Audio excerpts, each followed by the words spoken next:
I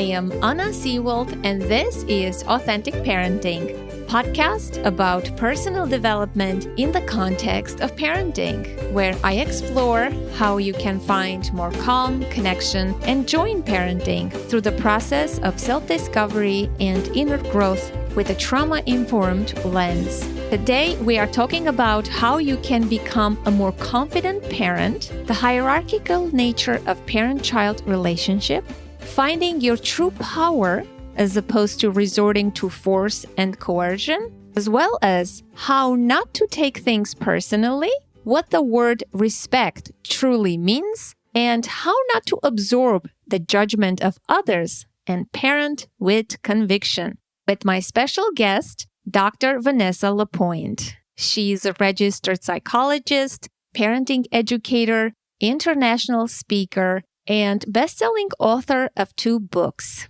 Discipline Without Damage, and her new book, Parenting Right from the Start. She's also a mom to 2 teenage boys. I really love this conversation with Dr. Vanessa, and I hope you'll enjoy it too. Well, Vanessa, welcome to the podcast. I am so glad you're here. Thank you. I'm so glad I'm here too. Yes, this, as we said, this has been, a long time coming, and I'm happy finally we have connected. We've been connected through the interwebs and the social media, but this is different. Well, congratulations on your new book. It's out in the world. I read it and it's fantastic. Thank you.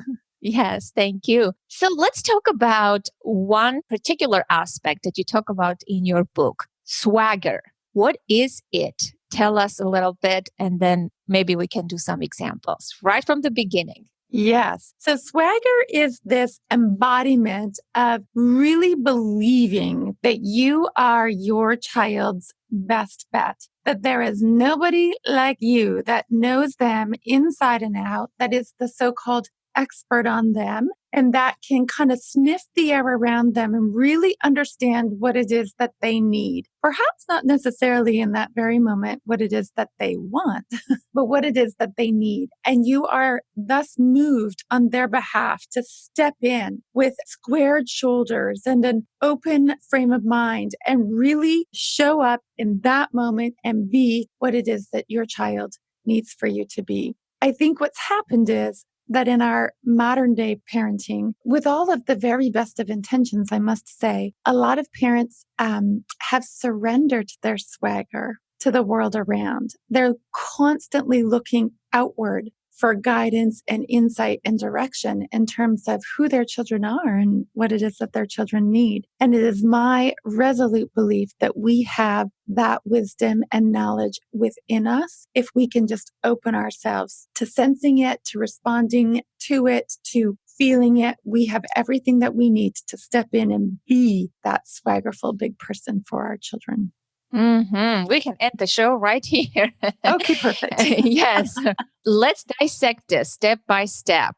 Oftentimes, I hear people doubting their parenting choices, the decisions that they make. I myself was in this dilemma recently. Shall I buy a cell phone for my almost 12-year-old or shall I not? Right? Everybody has a cell phone and I'm in this constant battle with my kid. Is this the right choice? Is it not? People doubt themselves. And as you mentioned, there is the outside world constantly influencing, and you see other people's perfect lives and the birthday parties and everything. Thank goodness to this internet, right? We see how people parent. Mm-hmm. And thank goodness to podcasts and books and blogs. It's like this plethora amount of stuff that confuses people even furthermore. What gets in the way of not feeling confident outside of those influences?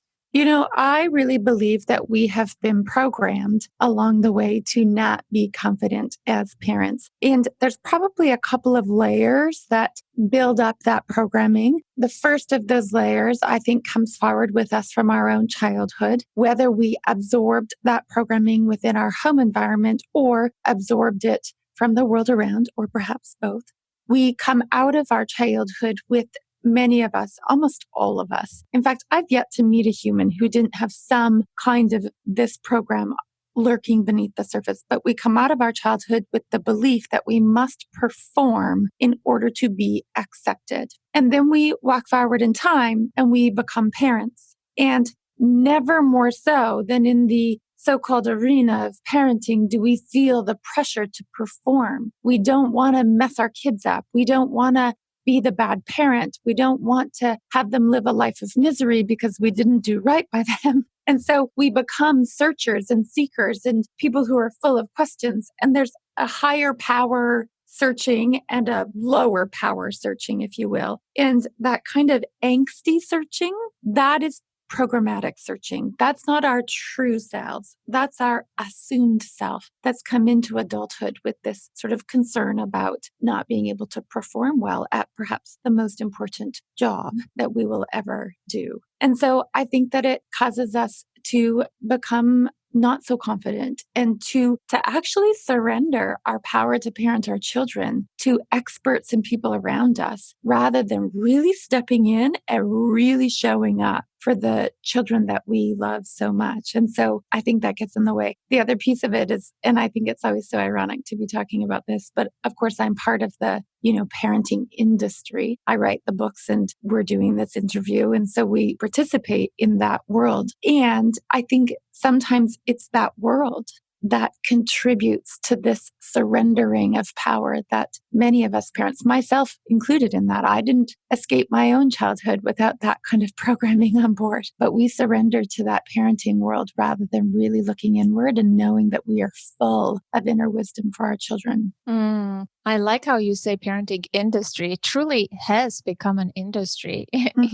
right? In that we lose faith and trust in ourselves, that we can do this without even knowing where we're going. It's all right. We don't have to have all the answers. That's right. And really, it's not about having all of the answers. It's about being the answer, right? It's about sort of having that sense of energy about you. And you'll see it. I remember once walking where my clinic is located, there's a sort of a little convenience store nearby. And I remember walking in and watching a mom who just looked, so completely overwhelmed by life in that moment. And she had a child with her who was probably about 4 or 5 years old, who really, really wanted candy. And so the child is proceeding to kind of get louder and louder and louder with his demand for the candy. And the mom, in a way that was not at all full of swagger, was just kind of begging him to not go there.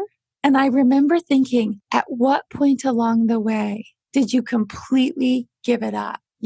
And how have we in the world around really contributed to that experience for parents? It's an interesting thing to wonder about.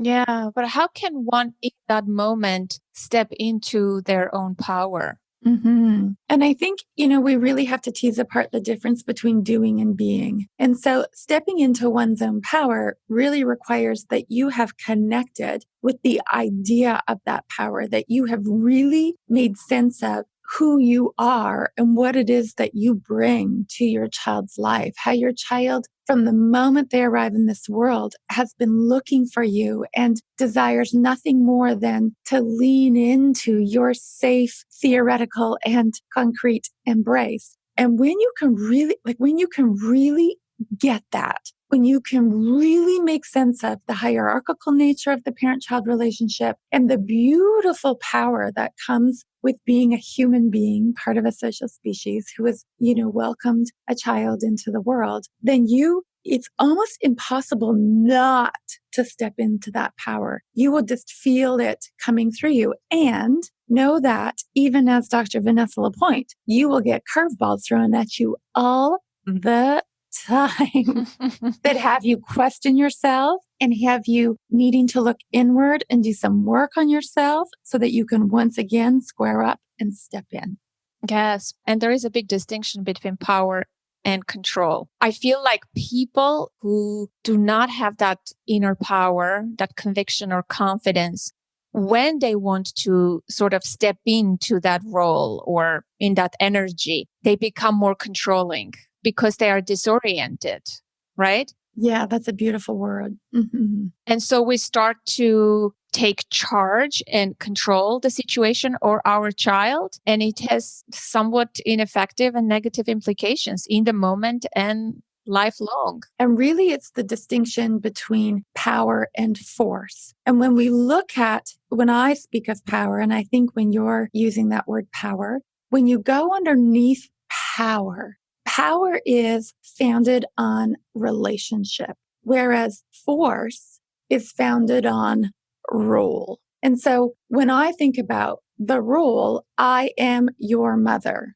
And so if I'm depending on my role to get me through this parenting journey, then I will have to use force to make it happen. And what it'll sound like is things like, you will do so because I'm your mother and I said so. Mm-hmm. So we're using role to try and force the behavior into being.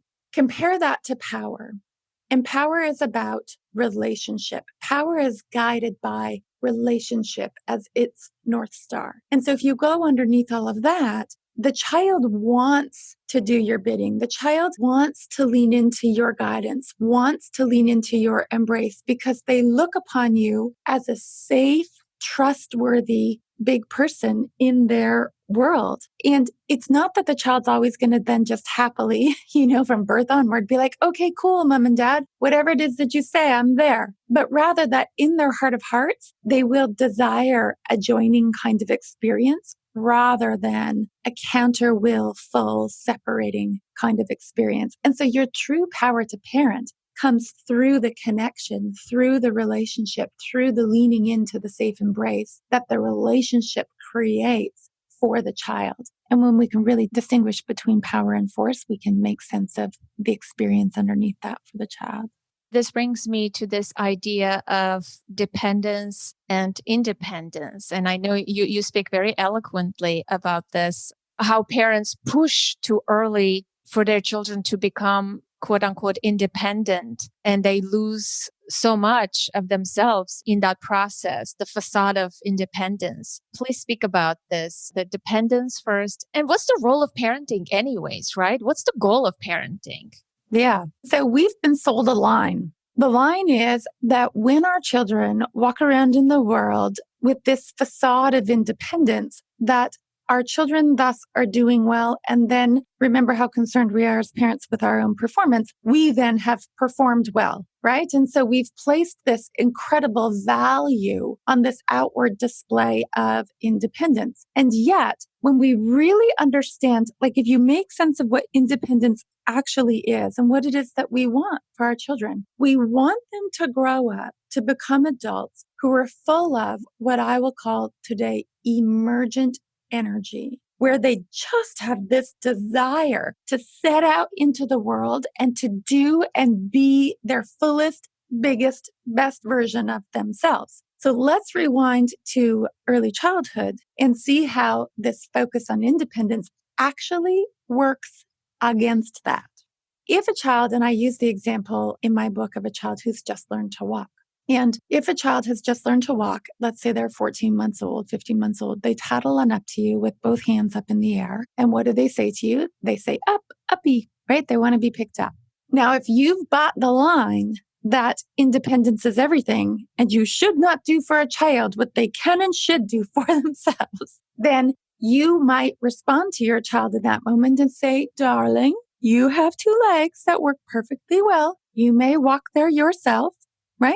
And then if you have embodied this idea that deep dependence is everything, you might find yourself responding quite differently. You might be just so delighted that your child has wandered up to you and asked to be carried. And you will go in and scoop them up and pull them into your arms and just delight in the experience of holding them and say to them how you love it. And you remember when they were a little baby and you got to carry them all the day long and it was so wonderful. And of course you'll carry them. Now listen to this question. Of those two children, which one will first walk there with their own 2 feet? The one whose parents didn't push them, Well, actually, held them and picked them up. And The one who will walk there first with their own 2 feet is, in fact, the one that you said you've got 2 feet that work perfectly well. Off you go. That child truly will walk there first with their own 2 feet. But I think what you're landing on, Anna, is a very important part of the discussion. And I'm going to tweak the question slightly and then you'll see. So the first question I asked is which child will walk there first with their own 2 feet? Here's the second question. It's a slightly different wording and it's a very important distinction. Which child will first desire to walk there with their own 2 feet? It's going to be that second child. And now think about that long-term goal. The long-term goal is to grow up a human into their adult form where they can actualize their potential and become the biggest, best, most incredible version of themselves. You want that person to be overflowing with desire, emergent energy to move forward in this thing called life. And we drum it out of our children from the word go by focusing on independence. And so it is through the gift of deep dependence that true, not fake, not the facade, but true independence flows. Yes. And it seems like, at least in America, this is what I observe, maybe in the Western world, that when it seems like we have it the opposite. When our children are young, we give them choices, we let them be in charge and in control. We sort of don't have that swagger that you're talking about. I see this in our culture, in our society. And as they become teenagers, and that's when we need to sort of loosen the reins and give them more autonomy, because that's what normal development calls for. It seems like parents, that's when they want to step in and control their children more. Whereas it should be the opposite. They have to be in charge earlier when children are younger. I really want you to speak about this a little bit. How can a parent be in charge and not feel bad about it? And that this is not, controlling parenting, or if you are not in your power, it is not permissive parenting. You can be a peaceful, gentle parent, yet be in your power and lead your children with conviction. And that is our role. And it's not, we have to resign and give our children equal opportunities. And then who is in charge, right? Of course, somebody has to be in charge in a dyad or triad or in a family system. And by default, it has to be the parent as a leader. But when we resign, either automatically or by whatever pressure or whatever things that we believe in, I see often that children become in charge. Sometimes they're very young. And of course, it creates a lot of dissonance in the family. Yeah. And in fact, I think that we are swimming right now in an epidemic of children who are in charge, and many of them from birth onward, where they have never been given that experience of being able to deeply lean into that beautiful power that is born of relationship. And so the first piece to really land on is that the parent-child relationship is a hierarchical one. There is somebody necessarily who must be in the lead, and not just because it makes the system flow better, but rather because the developing child needs that. They are born into the world dependent. The human brain does not fully mature until somewhere in the mid to late 20s. And we also know from the science of child development that the human brain grows optimally in the context of relationship. And so when children are gifted the opportunity to be guided by big people who are in charge, who are in the lead, that they get to grow in the best possible way. Literally, the neurological architecture of their brain is directed by the structuring of that relationship. And when parents surrender their lead role, oftentimes, as I said, from the very beginning of life for a child, the brain actually grows differently. It's a brain that will grow to be much more susceptible to stress and the other kinds of challenges that come along with having a brain very susceptible to stress. One of the things that I have observed, and you'll know, I eat, sleep, and breathe attachment. I try to live that out in the everyday minutia of my own life as a parent. I speak about it all the time when I'm presenting, when I'm in my office with my clients. I write about attachment. I am attachment. And I think that there's a seedy underbelly to the pop culture uptake of the attachment rhetoric, if you will. And the seedy underbelly is that we fall prey to this belief that it is our job to find our children happy, and that it's our job to make sure they sort of sail through life blissfully unaware of the futility that often comes with living a full life. And so we run ourselves ragged trying to make sure that our children are never upset. And in doing so, we surrender our power.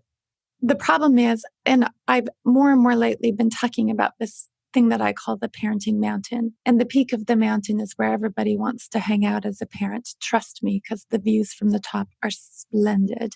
And you get to wander in glorious mountain meadows. And it's a really great life to live at the peak of the mountain. Now, problematically, the slope on either side of that peak is very, very steep. So in order to maintain your position at the peak of the mountain along your parenting journey, you need to have balance. And the balance must arise between two kind of forces, if you will. On the one side, you have this idea that you must be very, very kind to your children and full of heart and full of compassion. And I think people hear that in the attachment world and they forget that there's another side. On the other side, in order to maintain that balance, you also must be very firm, in charge, in the lead, full of leadership and guidance. And the secret to maintaining your position at the peak of the mountain is to strike the balance between firm and kind. What happens if you go too big with kind, you tumble down that side of the mountain into the swampy cesspool of murkiness and challenge at the bottom of the kind side of the mountain.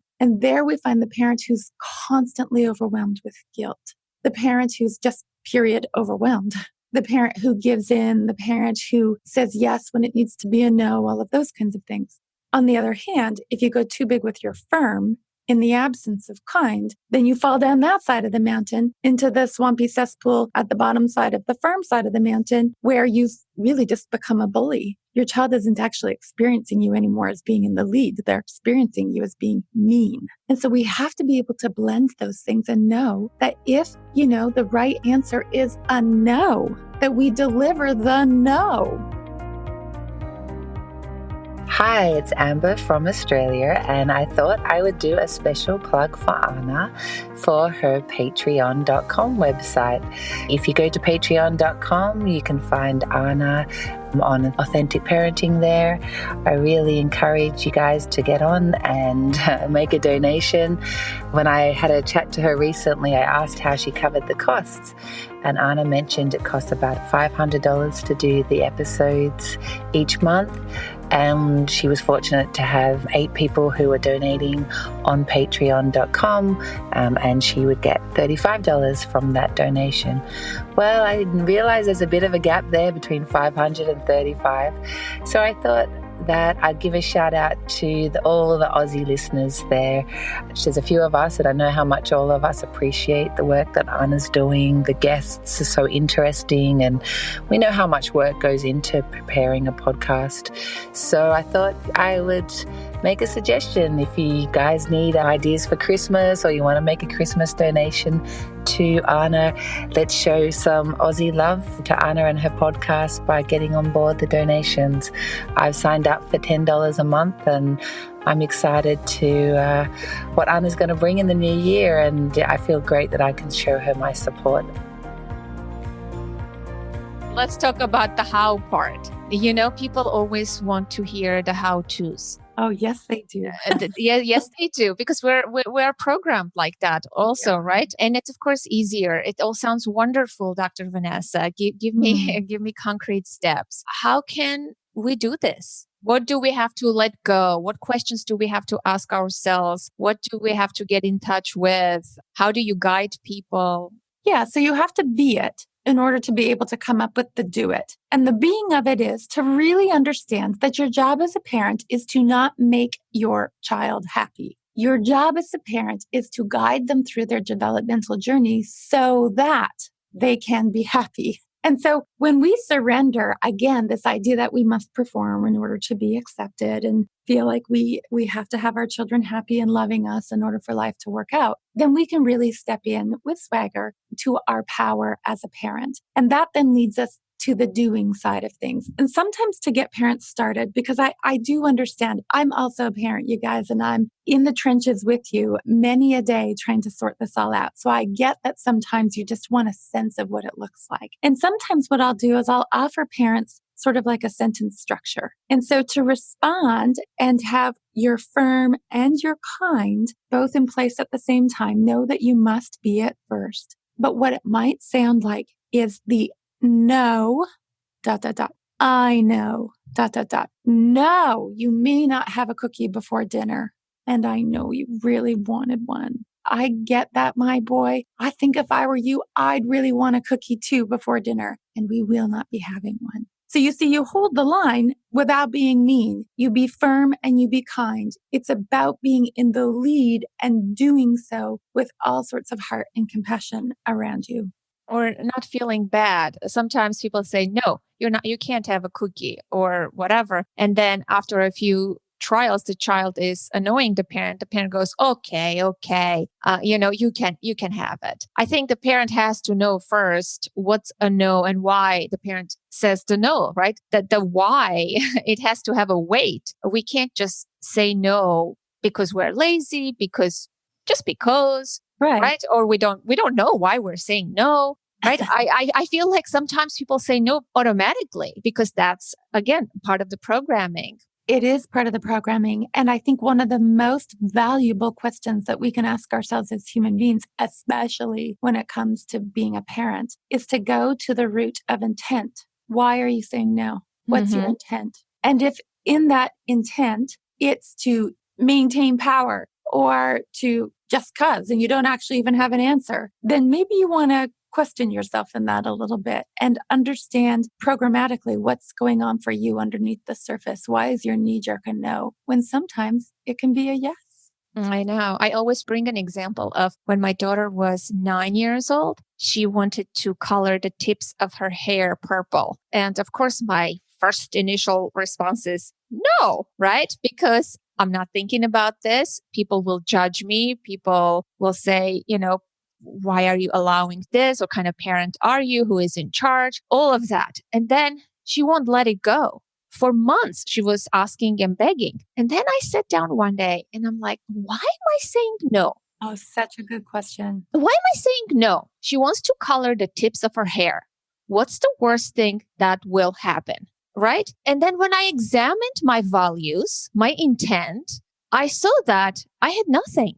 And when I had nothing to support the no, I said, hell yes. I said, why not? I questioned myself and I took my daughter to my hairdresser and we colored the tips of her hair purple. It was dark purple. It was self-expression, something fun for her. Because I don't want to kill that in her now. I don't want her to grow up and be traumatized. I don't know if she will be by this experience, but you know what I mean? They are young. Now it's the time for them to be playful and creative and have fun. But I got looks, judgments, criticism, friends, family, school, everywhere. Why did you do that? How dare you did that? And I didn't feel like going into arguments and proving my choice to other people because it would be an endless battle and they will attack me more and I will question myself. I felt very strongly about it. And what others think of you is none of your business. That's their business. And one of the biggest challenges, and I face this challenge too, is to stay in our own business. And our own business, really, when we're parents, is to be here in the service of our children, not in the service of the world around us. But oh my goodness, is it hard to do that sometimes? Yes, especially when you get a phone call from school, from the school counselor, like I received last week, that my daughter was distracting the classroom, disrespectful towards the substitute teacher. And I don't know what that means. And as a parent, educator, and psychologist, and whatever professional, I picked up the phone. I'm getting this message from this young guidance counselor who is not a parent, but she's delivering this message to me. And I felt the heat rise in me, my throat, my anxiety. I was, sensing my senses and my body. I didn't argue. I didn't defend my daughter because hell, her behavior is not going to reflect back on me. She's a good kid. And I'm not going to argue and defend my daughter, right? Also, because I want to talk to my daughter.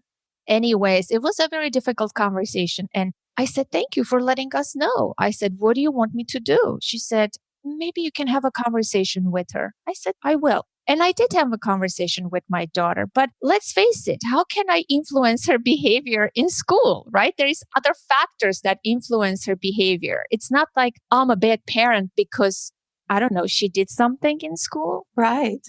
How can parents, my question is in this long-winded way, how can we not feel so deeply responsible for our children's wrongdoings and the bad behavior, because other people always point at us, because it affects our confidence level, right? Eventually, that's one of the factors. And how can we not take things personally, detach ourselves either when our child says things to us or when other people criticize our parenting?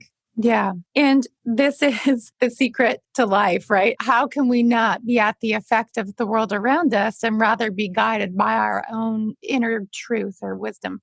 It's very, very hard. I have a child with learning differences, which makes his journey through the classroom very interesting. So I've also been at the receiving end of many of those phone calls from school and been the parent that sat around the table while various educators involved in his little world over the years have been perplexed and at times displeased with how things are going. And to not absorb that judgment as my own truth, but to see it as the truth of another. And so one of the things that I've landed on to really allow me as a parent to make sense of that in my own world is that nothing on the outside is real unless I make it be so. And so when somebody says to me, your son's not behaving well at school, I had that phone call also about a month ago. I can take that as, how dare you and whatever, and respond to that. Or I can see that as that person's truth and not need to own it as mine, right? And so I can then be curious. I can say things like, oh, tell me about that. And what is it that's happening with all of that? And yes, I'd be delighted to have a conversation with my boy. I will happily let you know how that all goes. And then I arrive at my own truth. Rather than being fueled by guilt and reactivity, I become fueled by source wisdom and power. And then I'm able to navigate those things a little easier for my boy. And in telling you that, I do make that sound like, like that's just how I am. And that's, of course, what happens for me all the time. But I'll tell you what, I work that every single day of my life to not absorb the judgment of the world around and instead to sit in my own truth. Oh my gosh, boy, it's hard, especially when other people, it seems like all they do is poke holes into your confidence or throw stones at you all the time. And yeah, it's a good reminder to say that is not my truth. It's, I don't want to give meaning to this. Yeah. But boy, it's hard. Like I was feeling in my body. When I picked up the phone, I knew it was from school. I said, you know what, Anna, don't react. Don't say anything. Just listen and be present. Right. And you have to coach yourself through the moment, right? I was stay present in the moment. Yes, I was, because my first reaction is, how dare you? Who are you anyways? And do you know who I am? And do you know who I am? I help other parents, and how dare you? This is what rises in me. And I had to shush that voice and just be present and feel what rises. And I'm a bad parent. Am I a bad parent? How dare my kid do this? I'm going to kill her when she comes home. Like all of those things were rising in me. And it was very difficult just to listen and be present. And at some point there was a pause because I was not speaking or responding. And she was like, Miss Seawald, are you there? I'm like, yeah. I'm not telling you that I'm coaching myself because, this is not comfortable.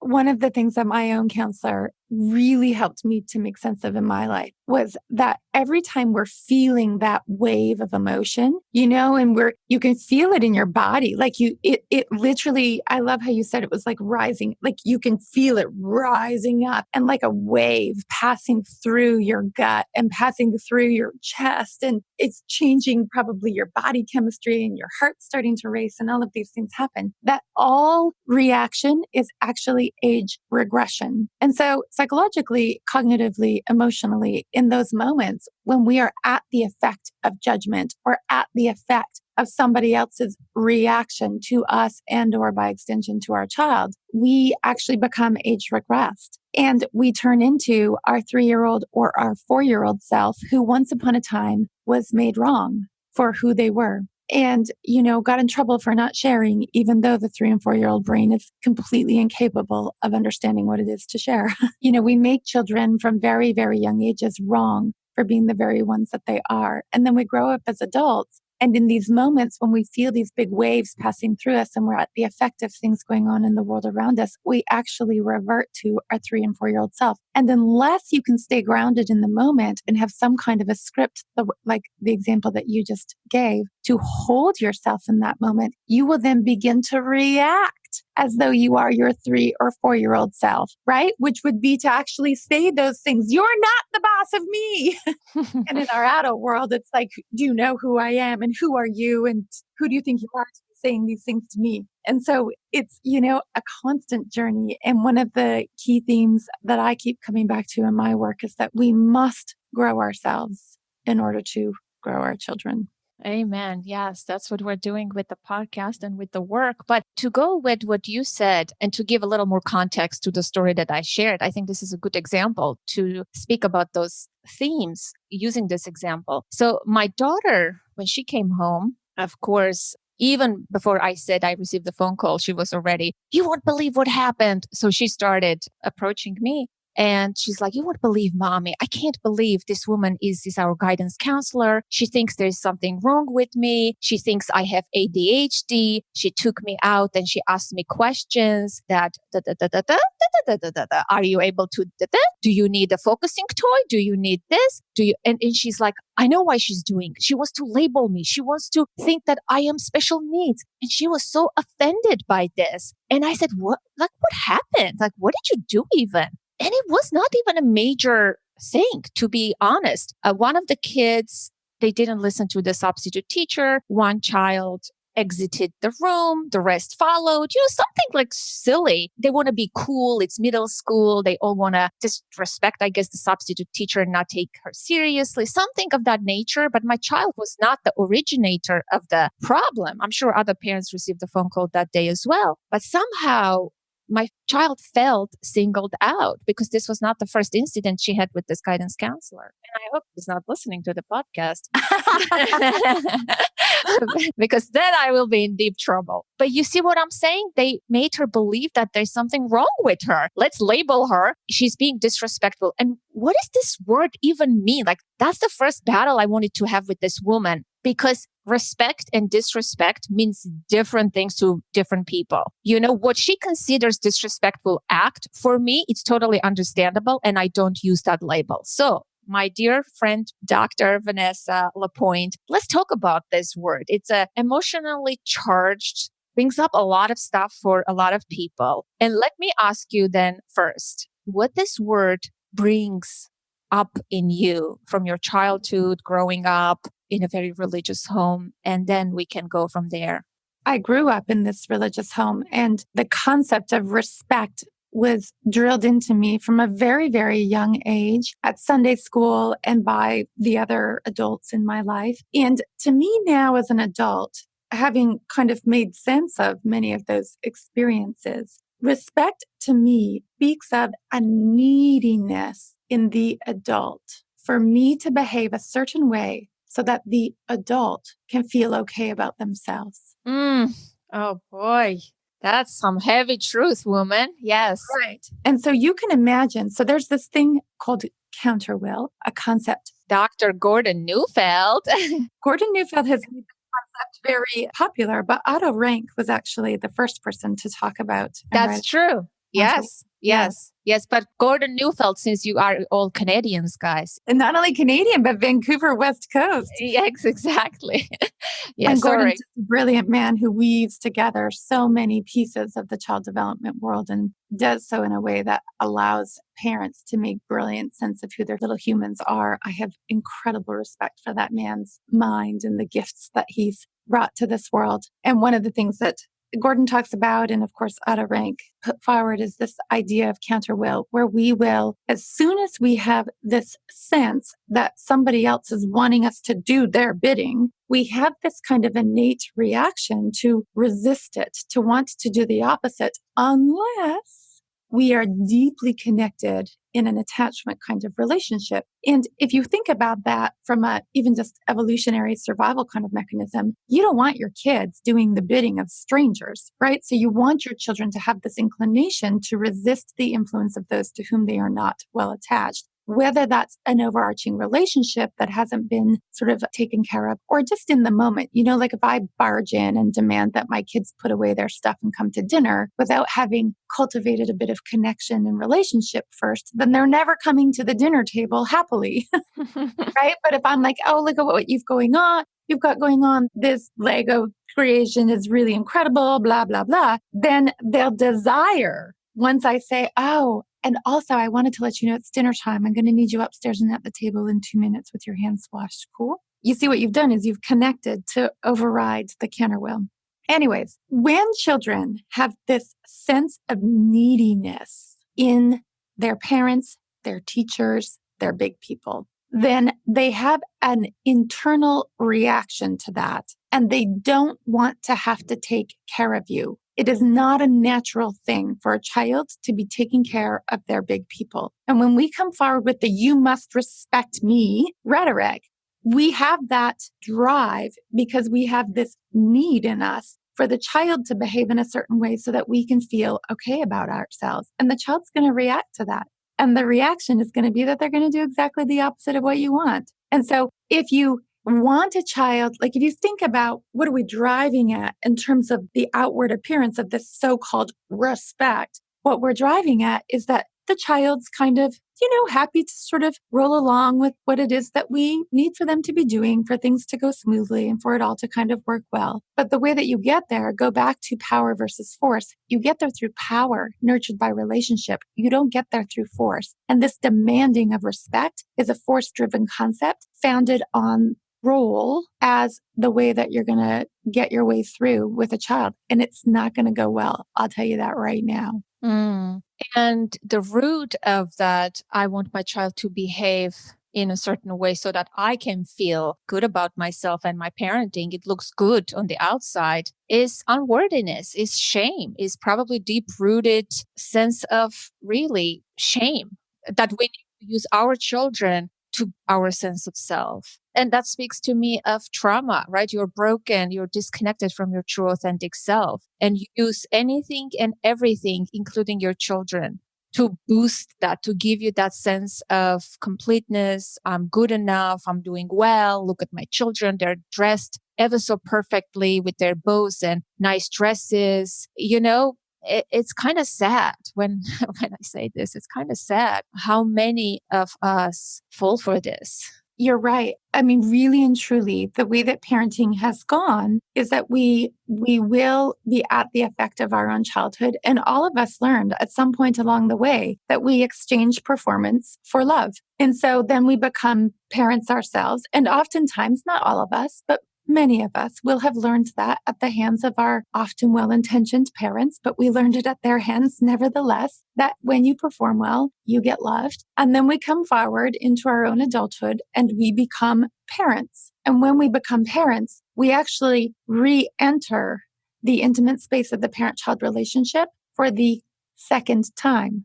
Because remember, you were in a parent-child relationship or a teacher-child relationship or a caregiver-child relationship, a big person-child relationship once before when you were a child.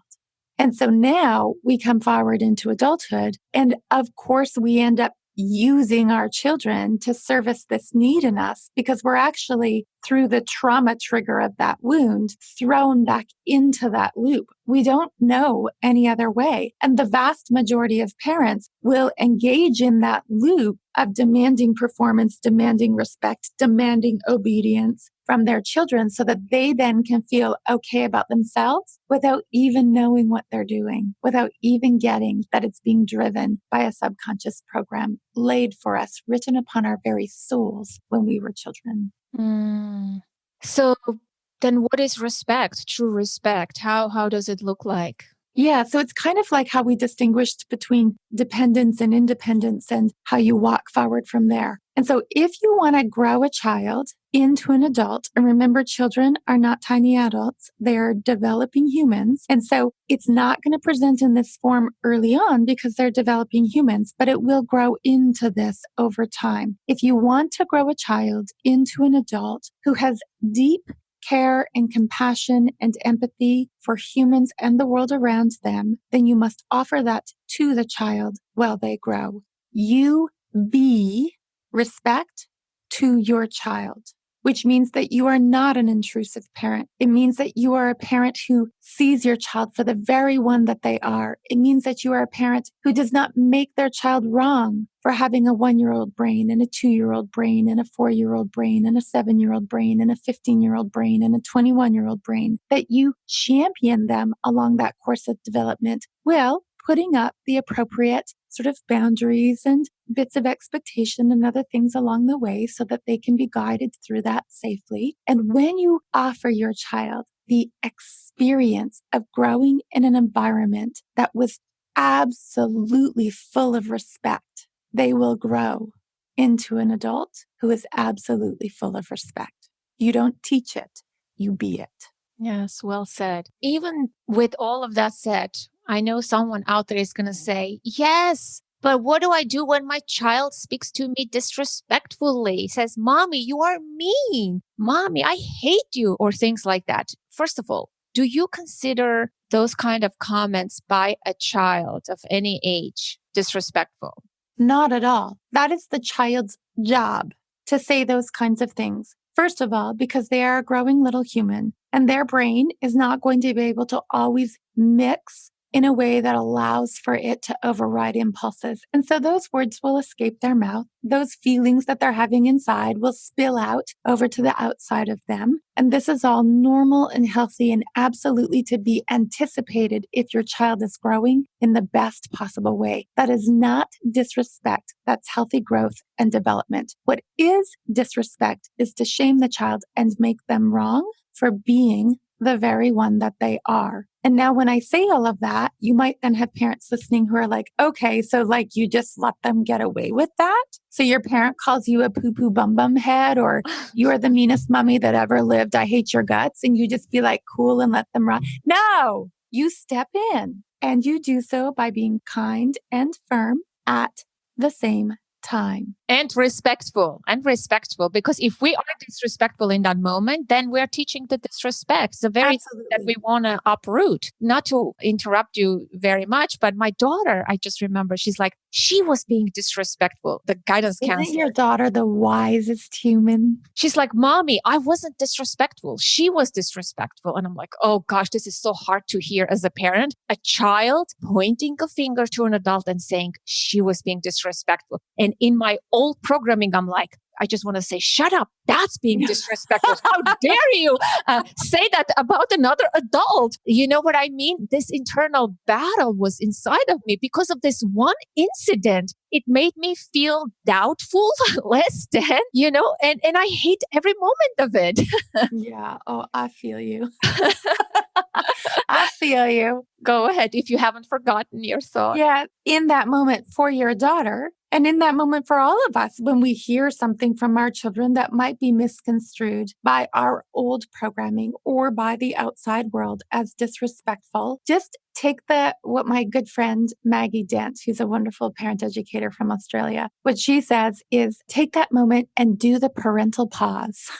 So just take a breath and then remember that all humans everywhere want the same thing. And what they want is to be seen and heard, because the experience of being seen and heard allows them to feel love. So all we have to do is listen. We don't have to make them right and we don't have to make them wrong. We just listen. There will come a moment where you will step in perhaps and offer your child some guidance around, here's how we're going to deal with this. Here's what you're going to say to the guidance counselor the next time around, or whatever it is that you will offer her or your child to find their way through. But first, see and hear them. And so when your child says, it wasn't me being disrespectful, it was her. Don't make her right. Don't make her wrong. Just hear her. Oh, you really felt like she was being disrespectful. I get that. I get how that would absolutely make you feel that way. Tell me more about that. And so she gets a chance to sort of unload. She gets a chance to be validated in her experience of that. And being validated doesn't, again, make her right or wrong or make anybody right or wrong. It just means that she gets to be validated as a human being, as the very one that she is.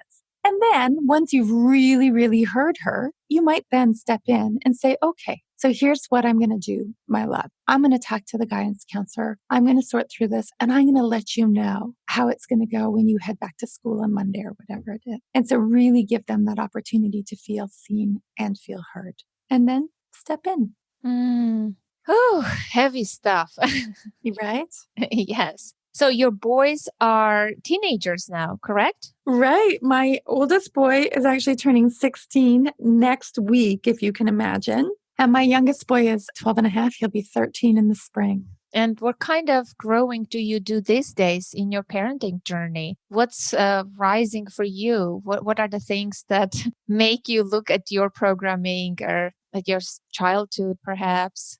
Well, there's lots of things, and every day is a growth journey. I will tell you that. I have sort of the everyday things that come up for me all the time as a mother in terms of just helping my children navigate school, navigate relationships, all of those kinds of things. About 3 years ago, I separated from the father of my children. So I've also had this very sort of huge restructuring of family and all of the things that come along with that, and really figuring out as a mother, not just as a human being, but in particular as a mother, as a parent, as a co-parent, how to navigate that journey and how to really see and hear my boys through their experience of all of that so that we can come out this experience stronger than ever and more connected as a family, perhaps than we've ever been, and understanding my triggers and understanding my reactivity and understanding my judgment in all of that. And so, one thing that I think I've learned as a human and as a mom is that I will grow every day, but only for the rest of my life. Well said.